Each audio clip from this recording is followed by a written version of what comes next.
please rise, ladies and gentlemen, announcing the arrival of His Excellency, President of the Republic of Indonesia, to the venue. Let us extend a round of applause, ladies and gentlemen, to welcome His Excellency to the venue.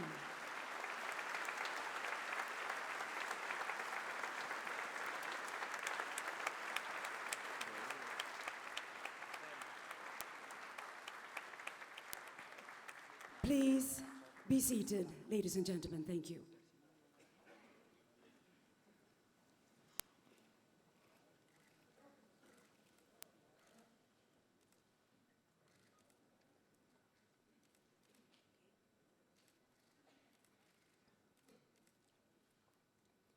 The President of the Republic of Indonesia, His Excellency Dr. Susilo Bambang Yudhoyono, Ministers of the Second United Indonesia Cabinet, APEC CEO Summit 2013 Chair, Mr. Wisnu Wardana, CEO Global Leaders, distinguished guests, ladies and gentlemen. We extend our warmest and gracious welcome to all of you to the island of Bali for the opening ceremony of APEC CEO Summit 2013. The APEC CEO Summit is a premier business event in the Asia Pacific. This year's theme, Towards Resilience and Growth, Reshaping Priorities for Global Economy, will provide enriching discussions by policymakers, business leaders, and innovative thinkers on securing inclusive, sustainable growth, shared development, and common prosperity. And to commence the opening ceremony, we cordially invite to the stage APEC CEO Summit 2013 Chair, Mr. Wisnu Wardana, to deliver remarks.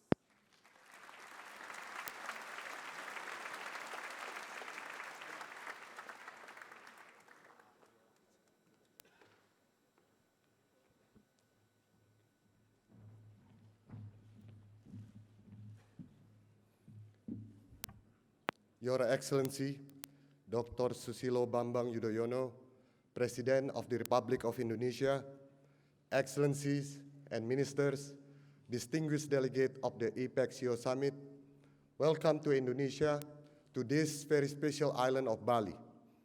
We thank you for coming and sincerely hope that you will take time to enjoy yourself. There is much to see and do. Mr. President, ladies and gentlemen, the presence of more than 1,200 business leaders, the participation of 12 APEC leaders, and our distinguished lineup speakers show that the APEC CEO Summit continue to be a landmark event in the global business calendar. But the APEC CEO Summit is much more than a landmark event. In APEC, business is considered to be a partner in change. Business priorities are integral and a value part of the process.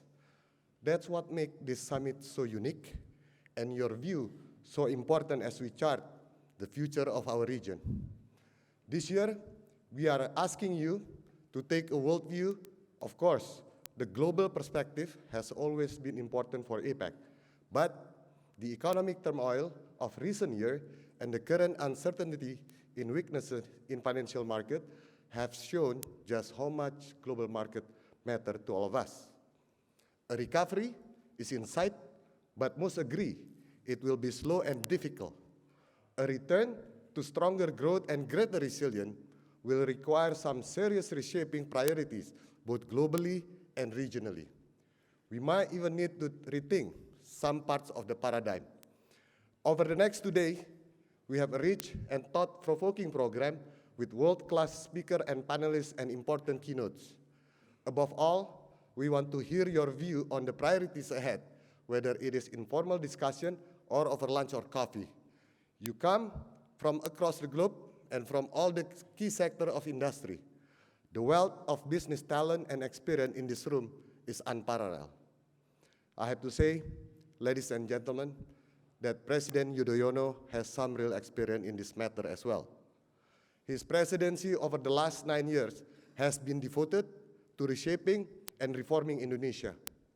And he has worked with global and regional leaders in many institutions to build a stronger international environment. At home, the President has consolidated one of the world's most rapid and successful transition to democracy in this very large country. He has fought relentlessly for stronger and cleaner governance. He has made job creation and financial inclusion central to his presidency. He has begun a program of infrastructure development to open the rich provinces of Indonesia for further business and investment. And in difficult political circumstances and challenging economic times, he has maintained the macroeconomic integrity and stability of this rapidly growing $1 trillion economy. As I'm sure the President will agree, none of this has been easy in this very lively democracy. His every reform is examined and discussed by the world's second largest Facebook population, the fifth largest Twitter population, and a very active media, let alone the proudly independent parliament. But he has achieved real reform, real result. Indonesia's strong FDI inflow, its growth in domestic investment, and its rapidly expanding population of middle-class consumers tell the story. The President will be the first to say there is still much to do. I think he has made sure there is no turning back for Indonesia, despite some debate you might hear at this very political stage in the electoral cycle. On the international economic front, President Yudhoyono's contributions are well documented. As a co-chair of the UN panel on the post-2015 development agenda, and as a founding member of the G20 leaders meeting, he has helped shape the global growth and development agenda. And closer to home, President Yudhoyono has been at the forefront with his regional colleagues in undertaking profound changes to the architecture of East Asia and ASEAN. In all of this, he has been a champion of the role of a business. And I assure you, ladies and gentlemen, that from day one, the President has taken very close interest in the preparation of this summit to ensure that we give you a memorable and meaningful time in Bali.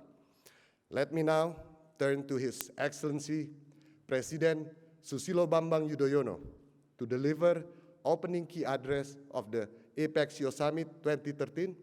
Please welcome the President of the Republic of Indonesia.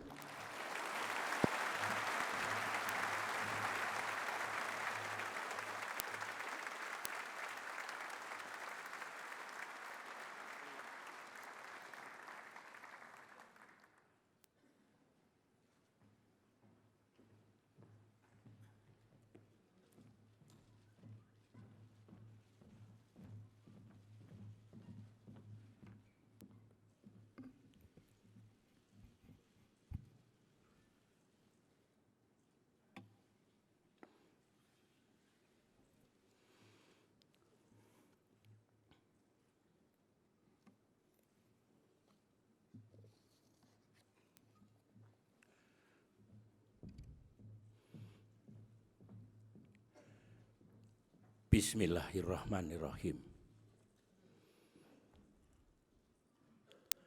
Assalamualaikum warahmatullahi wabarakatuh. Om Swastiastu. Peace and prosperity to us all. Your Excellencies, Ministers of APEC Economies, Honorable Governor of Bali, distinguished CEOs from the Asia-Pacific region and other parts of the globe, ladies and gentlemen, I am pleased to welcome you to Indonesia, and I trust that all of you are enjoying the island of Bali, which is also known as the island of the God. It is indeed a great honor for me to address this APEC CEO Summit. And I am pleased to see such huge participation by the regions and world corporate community here today. I wish to thank also my fellow APEC leaders, many of whom would also have the honor to speak to this forum. This APEC CEO Summit is also an opportunity to showcase the phenomenal growth of the private sector in our region. The rapid expansion of business has totally changed our 21st century economic landscape for the better.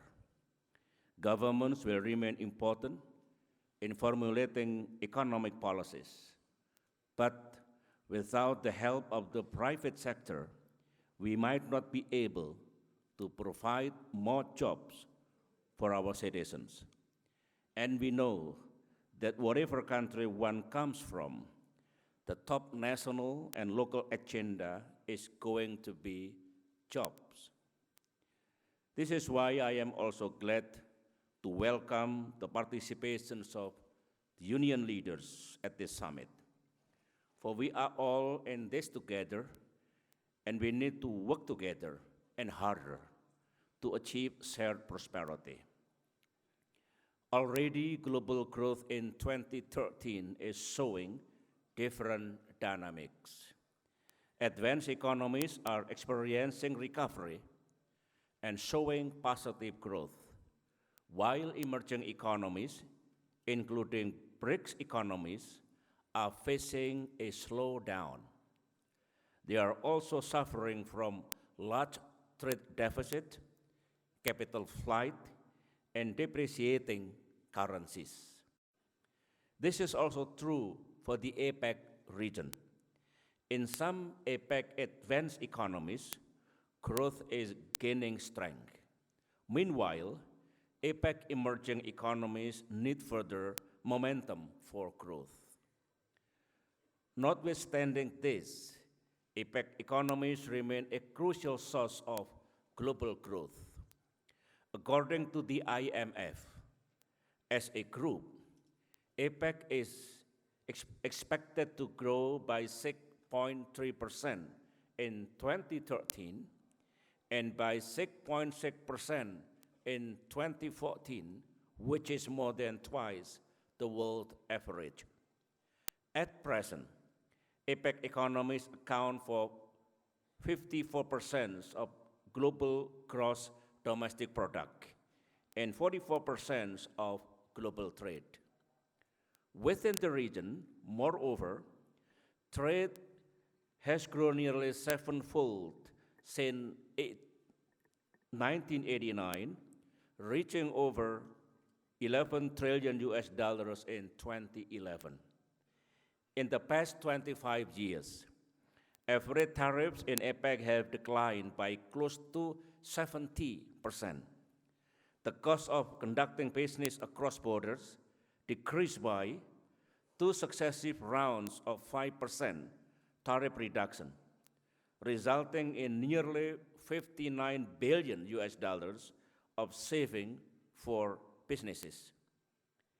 All this shows that with its combined potential, APEC is in the ideal position to help the recovery of the global economy. Therefore, APEC members, through individual and collective measures, must put extra effort to promote growth.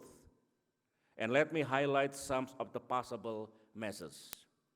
First and foremost, we all need to do our part to prevent protectionist policies and continue on our path of trade liberalization in ways that uplift the well-being of all our citizens. We must also ensure that our trade relations are not only strong, but also balanced. Second, we need to intensify efforts to stimulate investment within our region so as to maintain growth and create jobs. There is tremendous opportunity for this as we are experiencing a rapid growth of middle class. Third, we need to develop more and better infrastructure as an essential element for our connectivity. This will, of course, help not only to facilitate trade and investment, but also boost job creation. APEC needs to tackle inefficiency in the supply chain. We have to make it easier, cheaper, and faster to conduct trade in goods and services across borders. In this regard, it is crucial that we promote the APEC 2013 priority in connectivity. We welcome public-private partnerships to develop needed infrastructures.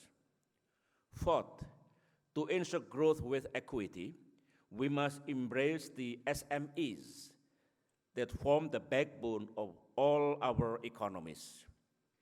Fifth, we must work together to ensure the financial stability, which is an absolute requisite for sustainable all economic activities, including trade and investment.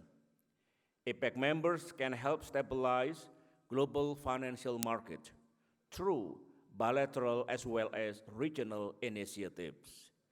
These include regional financing agreement and financial stability board. Chiang Mai Initiative multilateralization is a good example of close collaboration among some APEC members. Sixth, to ensure development for all, we must not forget to provide social safety net for the poor and financial inclusion for shared prosperity. Seventh, APEC economies can only achieve all this if we intensify our policy coordinations and consultations. Ladies and gentlemen, as we set the theme and priorities of APEC 2013, Indonesia envisions the future of this region as prosperous, stable, dynamic, inclusive, and forward-looking.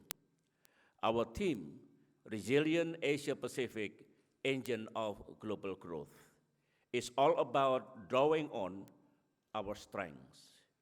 Our objective is to make the region the epicenter for the world economic advancement. And in that light, Indonesia has set 3 priorities for our APEC year. I believe through close collaborations with the business community, APEC can achieve these priorities. The first priority is attaining the Bogor goals. APEC economies have achieved tremendous progress toward achieving the Bogor goals. But while APEC has reduced average tariff from 16.9% in 1989 to 5.7% in 2011, restrictive non-tariff measures, lengthy custom procedures, and poor transport infrastructure still pose challenges to trade. Therefore, as we continue to work for trade and investment liberalization, as well as deeper regional economic integration, we must have the capacity to tackle those challenges. We have to be able to address growing trade barriers, financial instability, and fluctuating commodity prices. Second, achieving sustainable growth with equity. Today, APEC economies are confronted by new challenges that could cause disruption and stunted growth. Among them is population growth. The global population has grown from just over 5.5 billion people in 1994 to more than 7 billion today. By 2045, there will be 9 billion people worldwide. And much of this population increases will come from the Asia-Pacific region, placing a great burden on the supply of energy, food, and water for our people. We cannot achieve APEC's goals without ensuring the principle of inclusions in our economic growth and development. Therefore, maintaining the growth path that is sustainable and inclusive is of great importance. And our efforts should focus on economic empowerment, engagement of stakeholders, enhancement of SMEs' global competitiveness through innovation, and tapping women's productivity in the economy. It is also critical to ensure financial inclusion, strengthen food security, and improve access to health services. And third priority is promoting connectivity. Unlike in 1994, the advent of new technologies has opened new ways for people to do business with each other across countries and across continents. Improving connectivity, therefore, become a critical priority. I believe that a focused and improved physical, institutional, and people-to-people connectivity will help integrate our region. It will also facilitate the flow of goods, services, capital, and people of the Asia Pacific. Thus, we must work together to strengthen connectivity through infrastructure development and the promotion of infrastructure investment. Indonesia will work with APEC leaders and all stakeholders to advance these three priorities. And after all, our success is strongly tied to the success of others. Like other emerging markets, Indonesia is facing some headwinds resulting from financial market turbulence. Yet the situation is manageable, and the Indonesian government is responding to it with a package of policy measures, including substantive structural reforms. As a result, in recent times, Indonesia's financial market has stabilized. We believe this is only a short-term challenge, and we are confident that in the long-term prospect to invest and grow is enormous, as Indonesia will remain a land of opportunity and growth. Today, Indonesia has become a trillion-dollar economy with a large middle class. Our democracy is strongly rooted, and this makes Indonesia well-placed for your investment. McKinsey predicted that Indonesia business opportunity will increase up to 1.8 trillion US dollars in 2030. This opportunity ranges from consumer services, agriculture and fishery, resources to education industry, and infrastructure. We continue to create a better business and investment environment and addressing many of the challenges. We have made steady progress, including from major bureaucratic reforms to strengthen government institutions. To accelerate development, in May 2011, we launched the Master Plan for the accelerations and expansions of Indonesia's economic development 2011-2025. In the next 14 years, we are targeting to reach over 460 billion US dollars worth of investment in 22 main economic activities integrated in 8 programs. These include agriculture, mining, industry, energy, marine, tourism, and telecommunication. Therefore, the master plan offers a great deal of opportunities for international investors. As a final point, Excellencies, ladies and gentlemen, also in my capacity as the Chief Salesperson of Indonesia Incorporated,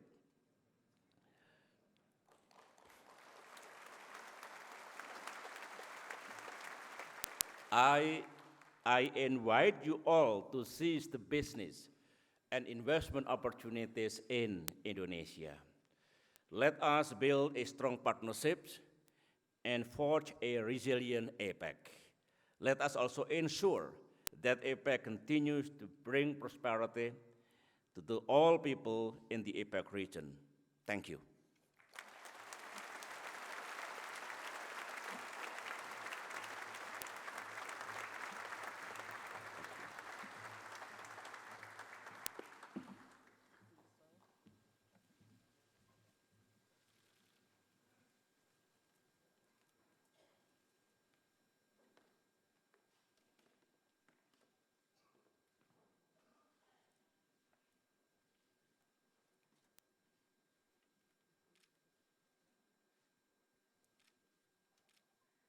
Distinguished guests, ladies and gentlemen, APEC CEO Summit 2013 is now officially open. We extend our highest appreciation to President Yudhoyono for officiating this premier business event in the Asia Pacific. And now, may we request you all to rise as President Yudhoyono will leave the venue. Let us show our appreciation once again by extending another round of applause to President Susilo Bambang Yudhoyono.